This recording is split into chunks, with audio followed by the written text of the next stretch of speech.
From Meta's AI humor to Google's Office crunch, Nokia's sturdy phone, Nintendo's E3 switch up, Apple TV's ad venture, and Netflix's Vietnamese expansion, tune in now to your Monday tech news. While everyone's going crazy over Microsoft, Google, and OpenAI's language models, guess who's been quietly brewing their own? That's right, it's Facebook's parent company, Meta, and they're calling it Llama.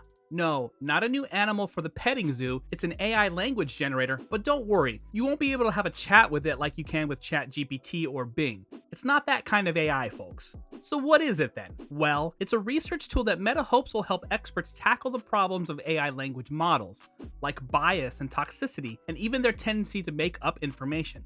Yeah, that's right, folks. We've got AIs lying to us right now. Maybe it's time to break out the tinfoil hats and start preparing for the robot apocalypse. But in all seriousness, Meta's trying to do some good here. They're starting Llama with universities, NGOs, and industry labs in the hopes of, quote, democratizing access to this important, fast-changing field. And they're not trying to make a quick buck off of it either, as they're releasing Llama under a non-commercial license focused on research use cases. So, sorry entrepreneurs, no Llama-powered chatbots to sell just yet. But here's where it gets interesting. Meta claims that the second smallest version of the Llama model, Llama 13B, performs better than OpenAI's popular GPT-3 model on most benchmarks. And the largest, Llama 65B, is apparently competitive with the best models out there. That's a lot of parameters, folks. And if you're wondering what the heck parameters are, well, it's a measure of the system's size and sophistication. But let's be real, that's just a fancy way of saying this thing is really big and really smart. And get this, the Llama 13B can run on just one data center grade NVIDIA Tesla V100 GPU. For those of you not in the know,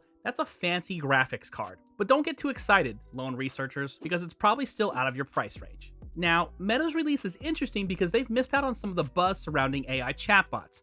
But honestly, can you blame them? Microsoft's Bing chatbot was a disaster, and Google's chatbot wasn't much better. And don't even get us started on Facebook's own Blender bot, which was, let's be real, just plain bad. And their Galactica bot, which was supposed to write scientific papers, was so bad that it got pulled offline after only 3 days. Yikes. So maybe Llama is the answer to Facebook's chatbot woes, or maybe it'll just create even more chaos in the tech world. Only time will tell. But for now, let's just sit back, relax, and watch the AIs do their thing. Who knows, maybe they'll even solve the age-old question of whether pineapple belongs on pizza. We've got some juicy news from the land of Google. The tech giant is making some major changes to its workplace policy, and it's not all sunshine and rainbows. Say goodbye to the days of slides and free food, my friends. According to a report by CNBC's Jennifer Elias, Google is implementing a desk-sharing policy for its cloud division. That's right, folks. Most Googlers will now have to share their desks with another employee. Talking about getting cozy with your coworkers. And for those of you who are thinking, hey, at least I have my own computer, think again. Employees with computer workstations will no longer have those workstations located directly under their desks. Instead, they'll have to look up its location in a database or put in a ticket for troubleshooting. But wait, there's more. If you don't stick to your assigned schedule, you might end up without a desk altogether. And we're not talking about some fancy shared workspace. No, you'll be relegated to an overflow drop-in space. Sounds cozy, doesn't it? Now, don't get us wrong, Google is doing this to cut costs and invest in its growth. But it's hard not to feel a little sad for the employees who used to enjoy all those fun perks. The good news is that Google still wants employees to come into the office twice a week under its own hybrid work policy, so you'll still have a chance to bond with your desk buddy and set the rules for how you'll share the space. But wait, there's more. Team leads are expected to set norms with their teams around sharing desks, ensuring that pairings of Googlers have conversations about how they will or will not decorate the space, store personal items, and tidiness expectations. It's like a game of roommate roulette, but with higher stakes. Will it lead to more efficient use of space or just more chaos? Maybe send some good vibes to the Googlers who have given up their personal space. They might need it. Nintendo fans,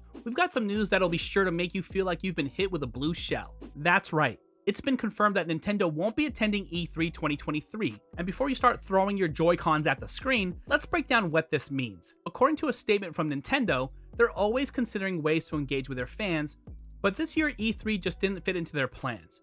But don't worry, they're still a strong supporter of E3 and the ESA. Now, some speculate that Nintendo is skipping E3 to keep the focus on their upcoming $70 flagship title, Tears of the Kingdom. And honestly, after all the time and dollars we've invested into Zelda games, can we blame them? But fear not, gaming fans. If you're looking for new game reveals and announcements, you won't be left stranded on Rainbow Road. Jeff Keighley's Summer Game Fest is back, and Microsoft has confirmed they'll be doing a showcase in Los Angeles this summer. And if all else fails, we can always distract ourselves with some classic Mario Kart action. Am I right? So, while we won't be seeing Nintendo at E3 this year, we can still look forward to exciting gaming news and events in the coming months. HMD is trying to make phone repair as easy as pie with their new Nokia G22, and they're teaming up with iFixit to provide the necessary tools, parts, and guides. Finally, a smartphone that won't make you scream and shout when you crack the screen or need to replace the battery. But wait, there's more. HMD's head of product, Adam Ferguson, even demonstrated how easy it is to replace the G22's battery during a press briefing. It only took him 5 minutes and a guitar pick style piece of plastic, which is definitely an improvement compared to the 90 minutes it would take for many competing handsets. However, HMD still has some catching up to do with the Fairphone, which is currently on its 4th generation of sustainable, repairable phones. The Fairphone 4's battery can be removed entirely by hand, while the Nokia G22's battery requires tools. Maybe Nokia should consider hiring a team of professional handymen to assist their customers with repairs. All in all, the G22 specs are less impressive than its repairability, but hey, it's affordable at €179, so you get what you pay for. And if all else fails, just use the phone to hammer nails or prop open doors. It's built like a tank, with an ISP2 rating for dust and water resistance. Who needs a toolbox when you've got a Nokia G22? Apple's venturing into the world of ads with their Apple TV Plus streaming service, and let's just say, we're not mad about it. So why is Apple interested in ads on their streaming service? Well, they're trying to make some extra cash money, duh. They've already started placing ads in the App Store, and now they want to bring back ads to maps, books, and podcasts. It's like they're trying to sell us Apple products every chance they get, but hey, who are we to judge? Now currently, Apple TV Plus is only available with a paid subscription that recently got more expensive. So an ad-supported tier that's presumably more affordable could be one way for Apple to bring in new subscribers. Plus, who doesn't love a good ad break? It gives us time to grab a snack, use the bathroom, or complain about how long the ads are. But wait, there's more. In hiring Lauren Fry, Apple's newest advertising executive, they're making sure these ads don't suck. But let's face it, nobody likes a bad ad. Lauren's going to help them build a video advertising business for Apple TV Plus, which hopefully means they'll get some funny, creative, and not too annoying ads. We'll have to wait and see what kind of ads they come up with, but we're hoping for something better than just a bunch of Apple products being thrown in our faces. Netflix fans, so you know how we're all binge watching our favorite shows on this amazing streaming platform? Well, turns out Netflix is expanding its reach into a new country, Vietnam. Yep, you heard that right. Netflix is making preparations to open an office in Vietnam after years of negotiations with authorities and completing a risk assessment. This makes Netflix the first major US tech firm with a direct presence in the fastest growing Southeast Asian country of 100 million people. I mean, talk about taking over the world, am I right? But as you may have guessed, opening an office in Vietnam is not all sunshine and rainbows.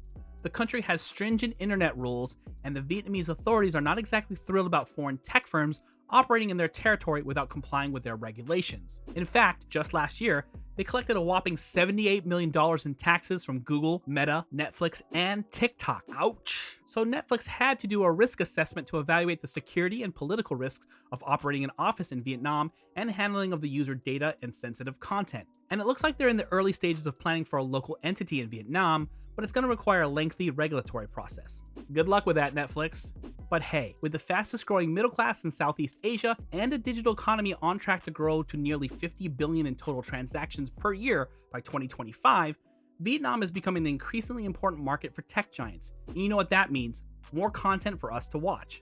I'm already planning my Vietnamese movie marathon. All jokes aside, navigating the complex regulation of foreign countries is no easy feat, especially for tech firms. But if Netflix can pull it off, it would be a major win and a huge step towards expanding their global reach. So let's keep our fingers crossed for them, shall we? Thanks for tuning in and catching up on the latest tech updates. Don't forget to like and subscribe for more exciting content. We'll be back on Wednesday with more tech scoop, so stay tuned and we'll see you then.